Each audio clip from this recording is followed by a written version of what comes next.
This is my review of Jujutsu Kaisen episode 5. I am planning to get Control Premium this week, so I'll be doing 6 later this week, and I'll actually hopefully be doing 7 on the day it releases.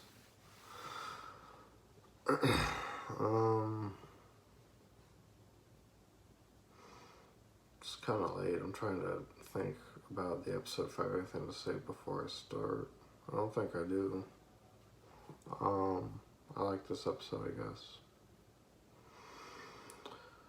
Okay, so it opens back where the other episode left off, where Sakuna is telling Itadori that he can switch back and Itadori can't do it. And Sakuna smiles and decides he's gonna fuck around, so then we cut to Fushiguro, and he feels the domain of the special grade curse, the smiling one, kind of fade, and then he's kind of thinking, like, what do I do? And then all of a sudden Sakuna walks out from behind him, so we find out Sakuna is extremely fucking fast. Like, holy shit. He traveled outside of this building and behind Fushiguro within seconds without Fushiguro even noticing. There's a lot of maneuverability and crazy ass speed. But he doesn't kill him right away. He actually just wants to talk to Fushiguro, and he's just kind of fucking around and having some fun. He makes a comment that if Itadori would benefit more had he made a pact with Sakuna. I don't really know what that means, a pact. Like they would agree that they share the body or something. I don't know. It's a really weird thing for him to say. He's kind of just talking about how he really doesn't want Itadori to use the body. He wants the body for himself.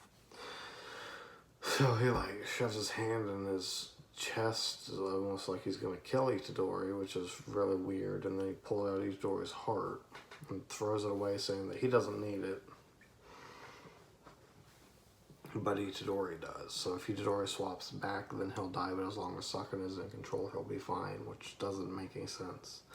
Because this isn't Sakuna's body, it's Itadori's body. Sakuna is just able to express his power through it. Itadori can't use Sakuna's power right now because he's still new to this whole thing, but eventually he should be able to use Sakuna's power since Sakuna's in him, the same way in Naruto. Naruto could use the Kyuubi's power. You just have to learn how to access it. So eventually Itadori by himself should be able to use enhanced strength and Jujutsu and Sakuna's abilities and high-speed regeneration and stuff. So as long as Sakuna is inside Itadori, Itadori technically shouldn't die from his heart being removed either, or if Itadori is going to die, then Sakuna should die as well. So this doesn't really make a lot of sense. But I expected this to come back at some point. He then eats the third finger, which is another big power-up. He's now 30% complete. And I wrote down that this show really needs to slow down with this whole finger thing, because if this is the main plot, is getting the 20 fingers, we already got 3 in 5 fucking episodes. Like, we're gonna be done with this shit in 3 seasons. So I do expect the plot will transfer to something else, and it's gonna not continue. We're not gonna keep getting fingers every couple episodes, because that would just... The implication is once Itadori gets level 20, Sakuna's going to be too powerful to control, and they're going to have to kill him. That's the... Or Itadori has to kill himself. That's the way I see it going down right now.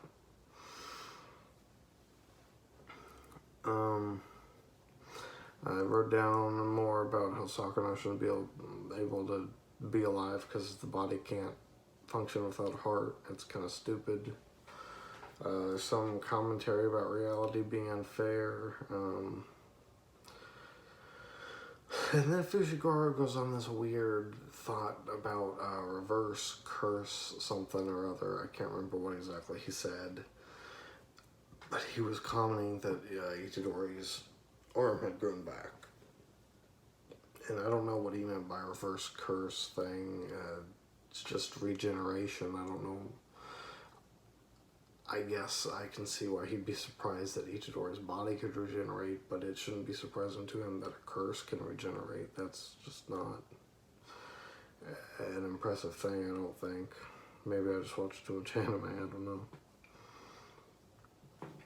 Fushiguro is shaking and scared, and he knows he stands no chance against Sakura, so that was good. It's nice to see a character be scared after Itadori and Nobara both in the last episode just totally acted fine with all of the horrific things going on around them. The fight is cool and it was moving around, but it was also very mundane and grounded. It wasn't like, it didn't have a lot of blurs, and it is kind of slow. But this is early in the show, so it makes sense. I just think that the fight between Sakura and Gojo was a bit better, but then again it should, because Gojo is a much more capable fighter than Fushiguro is. The Sakura was having fun fucking with Fushiguro, and then he pulls out summons a snake that bites him, and then Sakura destroys it because Fushiguro's power is really lame. And I already talked about that. It's a very weak ability. It's kind of dumb. His familiars are called Shikigami. I know Shinigami is a soul, dead person or whatever. So I don't know what Shikigami is. Is it a spiritual animal specifically instead of a spirit person? I don't know. Fushiguro goes flying through the air, and I was expecting that this show would be very grounded, and that if he lands after falling and going through the air, he would die, and that his thing is going to have to catch him. And then as soon as I hit play, I wrote down, never mind, Sakura is literally punching him in the building, so he's not dead, because Sakura just started punching him. He was flying in the building and skid across the fucking roof, and he was getting punched through walls and shit, and it just went over the top anime immediately, and I was like, oh, okay. So I guess Jujutsu sorcerers are superhuman, much like a lot of anime characters, and it's not something I'm gonna gripe about too much, but it would be nice to see an anime where we don't have to go that over the top all the time with every character, because sometimes you feel like characters are really grounded and then they just go flying through a concrete wall and they're kind of fine, and you're just like, what the fuck? You know, a punch might crack the ribs, but they go flying through a fucking concrete wall and they're fine. It just,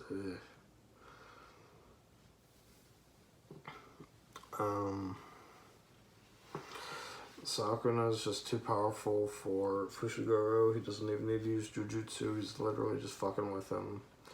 Fushiguro starts talking about how his Shikigami, once they're killed, he can't resummon them. I don't know how that works, because they're made of just his curse energy, right? I don't know why he wouldn't be able to resummon them after they die. That's very strange to me. Sakura says they're made from shadows. I don't really know what the hell that means. We get a little look at Fushiguro's backstory, that someone died and it wasn't fair, but I don't know what that means. Sakura's still having fun with Fushiguro.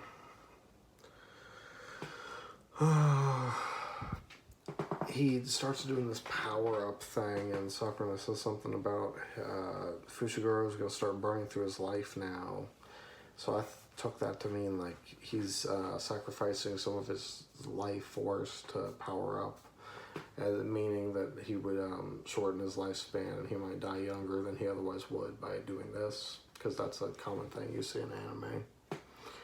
It's a Kaioken 8 gates type of deal, where to get more power you have to sacrifice something. Or like Emperor Time and Hunter x Hunter, there's a lot of it in anime.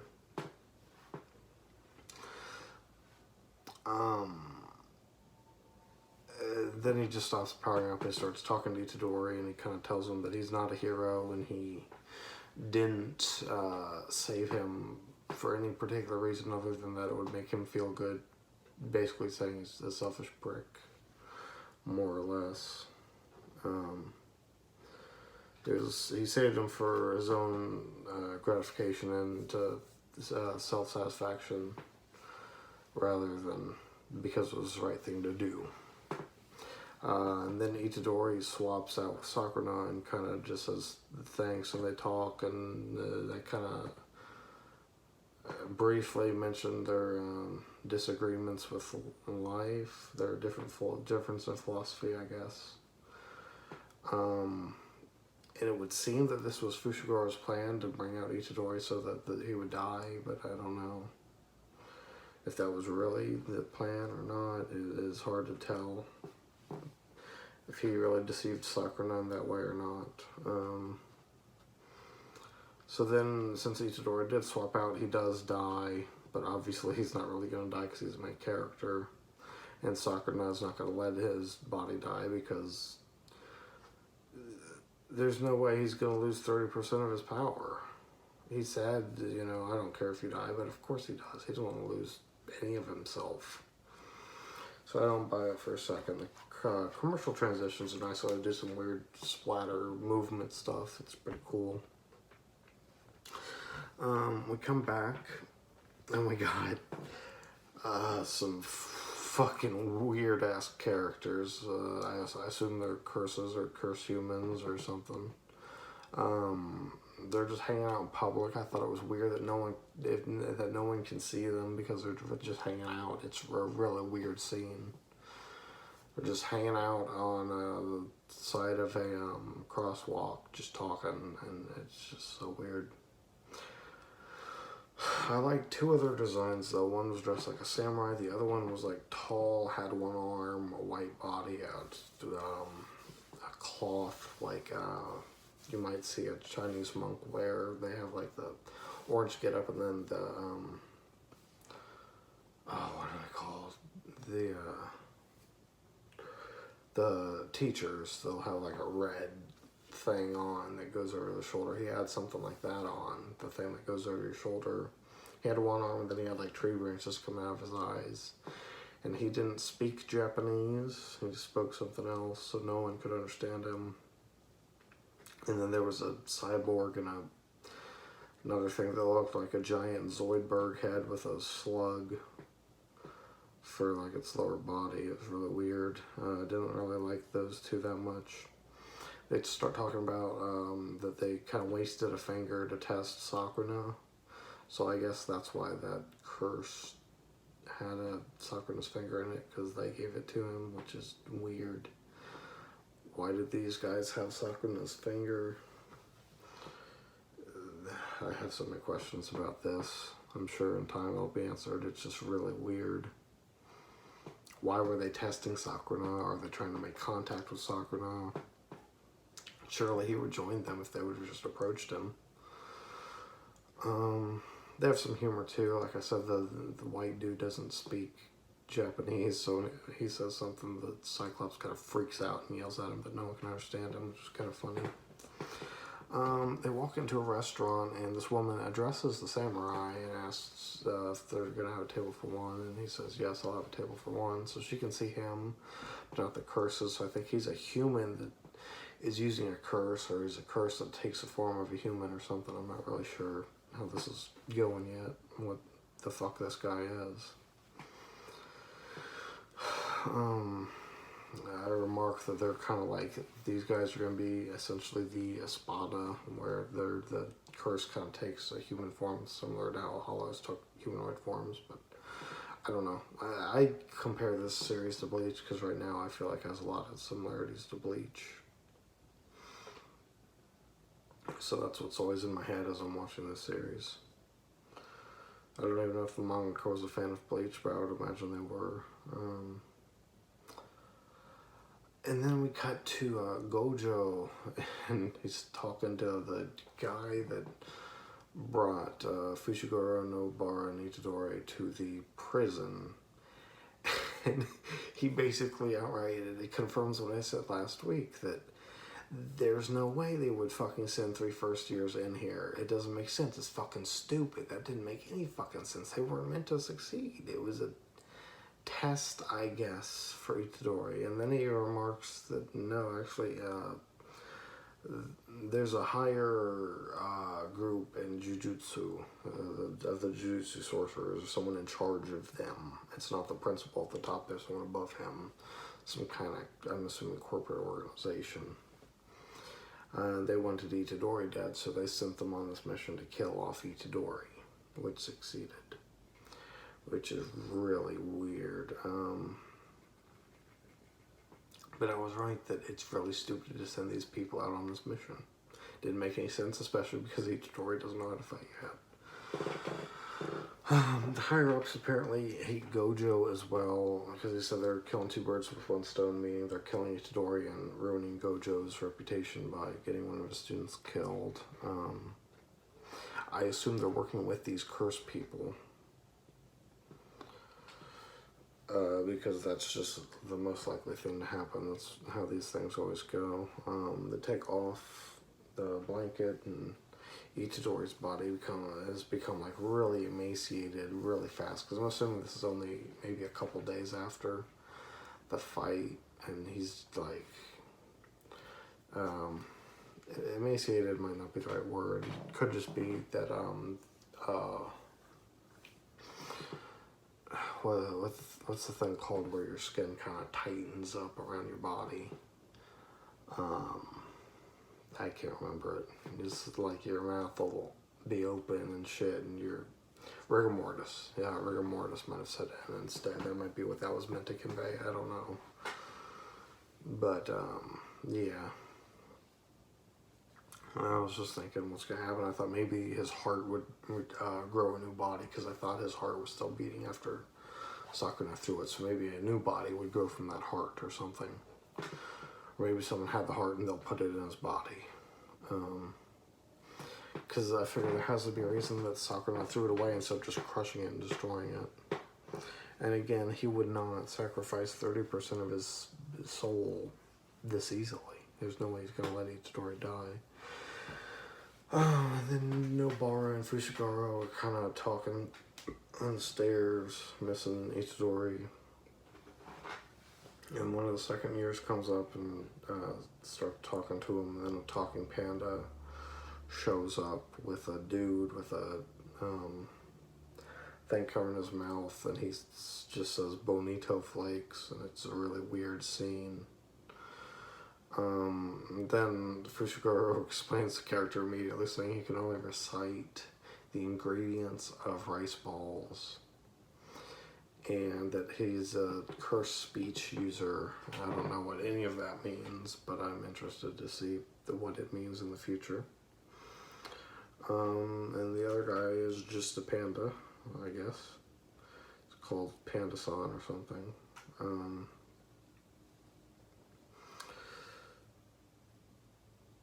They start talking about there's going to be an exchange with another Jujutsu school. The only other one in Tokyo or Japan or something, I don't know. But I wrote down that there must be other Jujutsu and curses all over the planet, all over Earth, so I wonder if that'll ever come back or not. They start talking about how there's going to be fights between the Jujutsu sorcerers from the different schools, and I wrote down, is there going to be a tournament arc already? Because it's real early for a tournament arc. But that's what it's sounding like.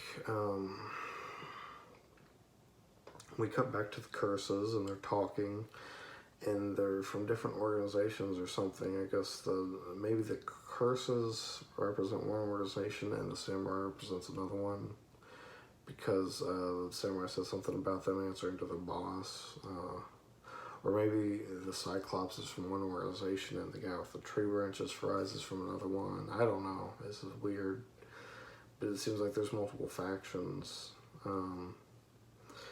They get into this philosophy thing where the Cyclops starts talking about humans lie because they don't express their true intents and their true feelings. They kind of create a facade of positivity when actually the negativity is their true feelings. and that curses, since they're made of negativity, are just honest from the very beginning. So that was interesting. The cursed human seems different from the other curses. They just seem like totally different people. But the curses are planning a war against the Jujutsu, and the cursed human is gonna try and help them in some way. So he tells him that they have two things they need to do. They need to find a way to stop Gojo from being able to fight, so essentially cripple him, which means we'll have to learn what his power is, and they'll have to find a way to neutralize his power. They need to turn Itadori to their side, which for right now all we know is he's dead, but obviously he's not, and they're going to have to turn him to their side, which I don't know how they're going to do that. But I can see them turning Sakuna to their side, but not Itadori. That would be very difficult. They're both difficult tasks, because Gojo is extremely powerful. And then we come back to Itadori, and of course Sakuna is still alive inside of him, and he says something like, don't you approach me here, or something, I don't remember. So they're going to have a conversation in the mind, and yeah. Then we have a comedic thing where the woman, I can't remember her name, the second year, is complaining that Panda-san smells bad. And he says that he can't sweat, he just gets hot. And he doesn't like to take showers. And if he can't sweat, then I guess he really is just a fucking panda, which who knew? I thought there was going to be a little more to it, but no, he's just a fucking panda. So, yeah. That's episode 5 of Jujutsu Kaisen. And I look forward to seeing what is next.